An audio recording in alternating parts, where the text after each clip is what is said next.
علی بھائی اگلا سوال ہے، سیدنا مولا علی رضی اللہ عنہ و علیہ السلام کے دست راست اور مشہور کمانڈر حضرت مالک اشتر سے متعلق یہ معلوم کرنا تھا کہ وہ صحابی ہیں یا کتابی، اور ان سے متعلق جو متضاد معلومات پائی جاتی ہیں، مثلا ایک طرف تو سیدنا علی کے منظور نظر اور دوسری طرف قاتلین عثمان کے سرغنہ، اس حوالے سے صحیح تاریخ کی روشنی میں حضرت مالک اشتر کے متعلق آپ کا کیا موقف ہے؟ دیکھیں جی، مالک اشتر رحمہ اللہ تعالیٰ تابعین میں سے ہیں۔ انہوں نے نبی علیہ السلام کے مبارک زندگی کے اندر اسلام قبول کر لیا تھا، لیکن ان کا سٹیٹس ویسے کرنے والا ہی تھا، نبی علیہ السلام کے قدموں میں حاضر نہیں ہو سکے۔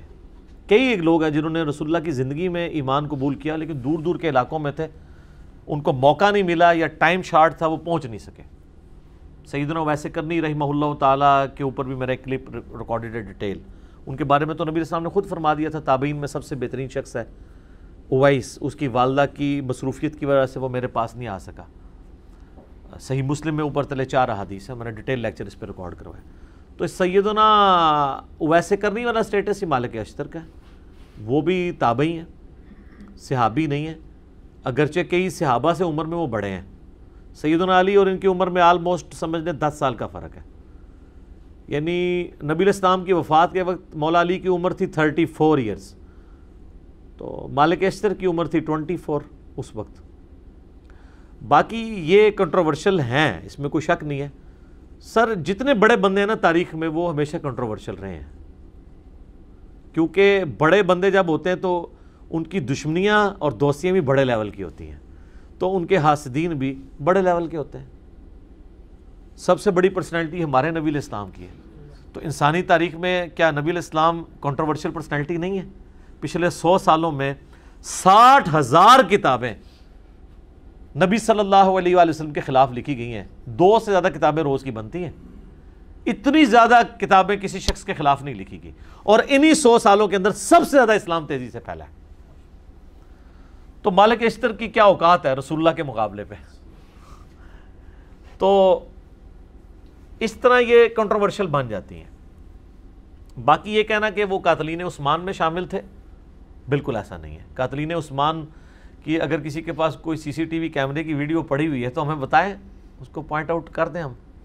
ہاں، سیدنا عثمان کی پالیسی سے اختلاف کرنے والوں میں شامل تھے، وہ بالکل ٹھیک ہے۔ تو سر اس میں تو ٹاپ آف دا لسٹ خود ام عائشہ شامل تھیں سلام اللہ علیہا، جو سیدنا عثمان کی پالیسی سے اختلاف کرتی تھی، کئی اصحاب بدر شامل تھے۔ باقی سیدنا عثمان کے ساتھ جو کیا گیا وہ تو ظلم پہ مبنی ہے۔ رہا پروٹیسٹ، تو اس کے اوپر تو سیدنا عثمان نے کبھی خود بھی فتویٰ نہیں لگایا رضی اللہ تعالیٰ عنہ علیہ السلام۔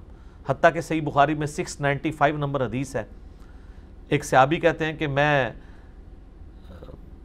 سیدنا عثمان جب محصور تھے اپنے گھر کے اندر، مسجد نبوی کے اوپر بلوائیوں کا قبضہ تھا، بلوا کرنے والے، موب، یہ لفظ زبر کے ساتھ، یہ بلوائی نہیں ہے کہ بلائے ہوئے، یہ بلوائی ہے۔ بلوائی کہتے ہیں موب کو، ٹھیک ہے، جس کو کہتے ہیں وہ اردو میں کیا کہیں گے جی؟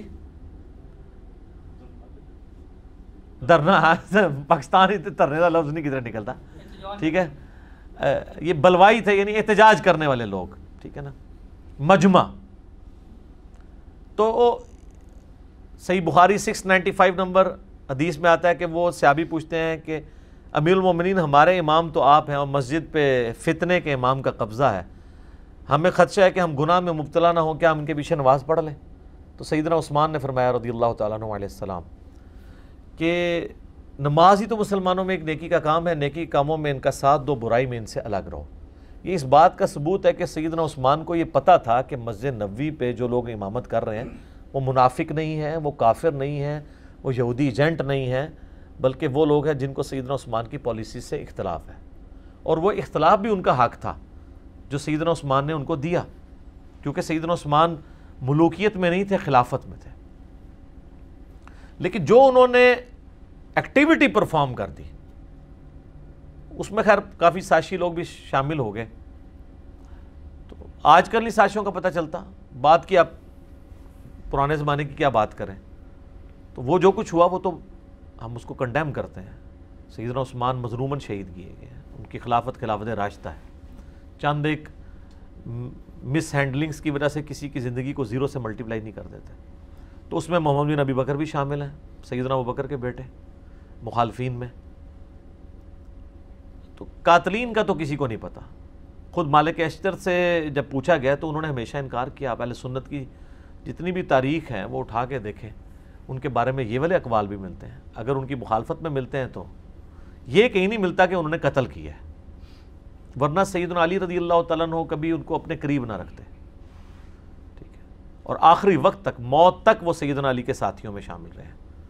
سیدنا علی سے پہلے وہ شہید ہوئے ہیں. ان کو عمرو بن عاص رضی اللہ تعالیٰ عنہ نے زہر دے کے قتل کروایا تھا, کیونکہ محمد بن ابی بکر سے مصر کی جو حکومت ہے سنبھالی نہیں جا رہی تھی. تو سیدنا علی نے کہا کہ تم واپس آ جاؤ, میں مالک اشتر کو بھیج رہا ہوں, کیونکہ وہ بہت دلیر آدمی تھے. جنگ صفین میں, جمل میں ان کی بہت بڑی کنٹریبیوشنز ہیں. سمجھ لیں ناقابل شکست کمانڈر تھے حضرت علی کے. وہ راستے میں ان کو دھوکے سے وہ شہد پلا کے مہمان نوازی کر کے ان کو قتل کر دیا گیا. شیعہ کے ہاں یہ بہت رسپیکٹیبل پرسنالٹی ہیں. شیعہ نے ان کے اوپر باقاعدہ, ایران والوں نے فلم بنائی ہوئی ہے مالک اشتر کے اوپر, ان کی زندگی فلم آئی ہے, وہ آپ دیکھ سکتے ہیں. تو ہمارے ہاں تو یہ ہے کہ اہل سنت کے ہاں یہ ملتا ہے کہ حضرت علی کے دستے راست تھے, تابعین میں شامل ہیں, صحابی نہیں ہیں. اور جن لوگوں نے سیدنا عثمان کی پالیسی سے اختلاف کیا ان میں وہ top of the list personalities میں سے تھے. آپ کو پتہ ہے نا, وہ صحیح مسلم میں آتا ہے کہ حضرت عثمان کا منہ بولا تو نہیں کہنا چاہیے, وہ ستیلا بھائی تھا عقبہ ابن ابی معیط کا بیٹا ولید ابن عقبہ, اس کو گورنر لگایا ہوا تھا کوفہ کا, اور وہ اس نے صحیح مسلم میں آتا ہے شراب پی کے نماز پڑھائی. میں نے کربلا والے ریسرچ پیپر میں یہ حدیثیں ڈالی ہیں. سیدنا عثمان کی شہادت کے اصلی اسباب کیا ہیں, جعلی اسباب نہیں جو حکمرانوں نے لکھ دی ہیں تاریخ کے اندر, اصلی اسباب جو احادیث کی روشنی کے اندر ہے. تو وہ اس نے نماز پڑھائی اور بعد میں پوچھتا ہے کہ جی میں نے کتنی, 2 پڑھائی ہیں, 4 پڑھائی ہیں. لوگوں نے کہا تو نے تو مطلب نماز ہی غلط پڑھائی ہے. وہ کہتا ہے میں پھر پڑھا دینا. پھر وہ شکایت پہنچی. بخاری میں بھی حضرت عثمان کے چیپٹر میں اس کا کچھ حصہ موجود ہے. حضرت عثمان نے کہا میں سن رہا ہوں کہ لوگ کہہ رہے ہیں کہ یہ رشتہ داری کا خیال رکھ رہے ہیں تو میں اس کو سزا دوں گا. تو مسلم شریف میں ذرا ڈیٹیل ہے کہ سزا دلوائی اس کو کوڑوں کی. اب حضرت عمر نے وہ کوڑے 80 کر لیے تھے جب شراب لوگ زیادہ پینا شروع ہو گئے تھے, کیونکہ وسعت ہو گئی تھی, وظیفے لگے ہوئے تھے, تو شراب کا معاملہ بڑھ گیا. حضرت ابوبکر صدیق رضی اللہ تعالیٰ عنہ کے دور میں 40 کوڑے شرابی کو لگائے گئے. تو اب اس مسلم شریف میں حدیث ہے, سیدنا علی جو ہے وہ اپنے بیٹے حسن ابن علی سے کہتے ہیں کہ اٹھو اسے کوڑے لگاؤ. تو وہ کہتے ہیں کہ جو ان کی میٹھی کھاتا ہے وہی ان کی کڑوی چکھے. ایسے حکمران ہم پہ مسلط کرتا ہے تو ہم کیوں اس کو ماریں, بنو ہاشم سے یہ لوگ دشمنی کریں گے. تو حضرت حسن اپنے باپ کی بات بھی نہیں مانتے. اب یہ بڑا گہرا جملہ ہے, وہ آپ شہادت عثمان کے اصلی اسباب میرا کلپ بھی یوٹیوب پہ دیکھ لیں. خیر پھر ایک اور ساتھی کو سیدنا علی کہتے ہیں, تو وہ 40 جب کوڑے ہوتے ہیں تو حضرت علی کہتے ہیں بس. حضرت عمر 80 لگواتے تھے, مجھے دونوں بہتر لگتے ہیں لیکن 40 زیادہ بہتر ہے. تو 40 کوڑے بھی حضرت علی نے معاف کر دیے ان کو. تو مالک اشتر جو ہیں وہ ایک بڑی اس اعتبار سے پرسنالٹی مانے جاتے ہیں. مولانا مودودی رحمہ اللہ نے خلافت و ملوکیت کے اندر سیدنا علی کا صحیح دفاع کیا جیسا کرنا چاہیے. ایک جگہ انہوں نے بھی ٹھوکر کھائی ہے اس معاملے میں. ان کا موقف تھا کہ ان لوگوں کو حضرت علی کو مین سٹریم میں نہیں لانا چاہیے تھا, جو بلیمڈ لوگ تھے. ظاہر وثوق سے تو مولانا مودودی کے پاس بھی کوئی ریکارڈنگ نہیں موجود کہ وہ بتا سکیں, جبکہ سیدنا علی ظاہر ہے کہ وہ سمجھتے تھے کہ یہ صرف بلیمڈ لوگ ہیں, یہ تو بڑے مخلص لوگ ہیں. انہوں نے اسلامی حکومت جو بگڑ رہی تھی اس کے خلاف اس اعتبار سے احتجاج بلند کیا. یہ نہیں کہ حضرت عثمان کو وہ ہٹانا چاہتے تھے ان کی خلافت سے, یہ تو ان کا نہیں تھا نظریہ. تو حضرت علی کی سپورٹ مالک اشتر کے لیے ہونا میرے خیال ہے یہ ڈگری کافی ہے, کیونکہ سیدنا علی کے پیچھے رسول اللہ کھڑے ہوئے ہیں. جنگ جمل صفین ایروان کے اوپر جتنی احادیث ہیں, نبی الاسلام نے کہا کہ مخلوق کے بہترین لوگ ہیں جو یہ جنگیں لڑیں گے. تو وہ جنگیں لڑنے والوں میں حضرت علی کا جب کمانڈر ہے آپ اس کو نکال دیتے ہیں تو وہ بشارت تو اس پہ فٹ ہو رہی ہے سیدھی سیدھی. ویسے تو یہ کبھی سمندری جہاد والی فٹ کر دیتے ہیں کسی کے اوپر، کچھ کر دیتے ہیں، کبھی قسطنطینیہ والی پکڑ کے کسی کے اوپر لگا دیتے ہیں، تو ادھر نہیں لگتی ہیں، ادھر بھول جاتے ہیں اور وہ پراپوگنڈا کرتے ہیں، وہ اس لیے صرف کہ اور یہ ان کے بیٹے بھی پھر سیدنا حسین ابن علی کے ساتھ مخلص تھے۔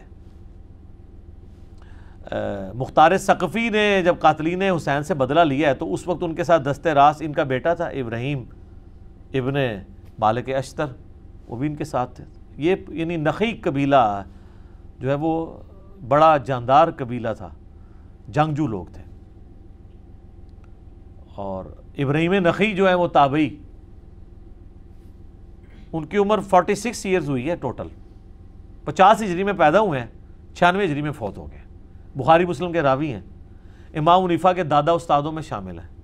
ان کا المعجم الکبیر طبرانی میں قول موجود ہے نا کہ بالفرض اگر میں قاتلین حسین میں شامل ہوتا اور اللہ تعالیٰ قیامت کے دن مجھے معاف بھی کر دیتا اور میں جنت میں بھی داخل ہو جاتا، پھر بھی میں جنت میں رسول اللہ کا سامنا نہ کر سکتا کہ کہیں حضور مجھے پوچھ ہی نہ لیں کہ تو قاتلین حسین میں شامل تھا، حالانکہ اللہ معاف کر چکا ہوا ہے۔ پھر بھی جن لوگوں کو معاملے کی سینسٹیوٹی کا پتہ ہوتا ہے نا، وہ ڈرتے ہی رہتے ہیں۔ تو یہ ابراہیم نخعی یہ بھی اسی قبیلے سے تھے۔ تو مالک اشتر کے بارے میں جی ہمارا یہ موقف ہے۔ باقی ان کو سیدنا علی کے جو باقی جانثار صحابہ میں سے تھے، جو ساتھیوں میں سے، ان کے لیول پہ تو نہیں اب کوئی کہ عمار ابن یاسر کے مقابلے پہ تو نہیں ہم انہیں مانتے، نہ کبھی مالک اشتر یہ جرت کریں گے کہ وہ کہیں کہ میں عمار ابن یاسر کے مرتبے کا ہوں۔ وہ تو ظاہر ہے رسول اللہ کی صحبت یافتہ تھے، ان کے ساتھ ہم کمپیئر نہیں کر رہے، ہم باقی لوگوں کے ساتھ کمپیئر کر کے ان کی ایک بہادری کو اور حضرت علی کے ساتھ جو ان کی مخلص ساتھی کے طور پہ رہے ہیں، ہم ان کی ریگارڈ کرتے ہیں، ان کی دل سے عزت کرتے ہیں۔ باقی ان کے بارے میں جتنے جھوٹے بلیم ہیں تو وہ سر تاریخ میں آپ کو اس طرح کی پرسنالٹیز کے بارے میں آپ کو کیا کیا باتیں نہیں ملتی ہیں، جب اس کو ڈیپ ڈک کیا جائے تو کیا سے کیا باتیں بن جاتی ہیں۔ تو صرف اس طرح کے دعووں کے اوپر کسی کے اوپر کوئی فتویٰ نہیں لگا دینا چاہیے۔ ٹھیک ہو بیٹے؟ ٹھیک، جزاکم اللہ خیر۔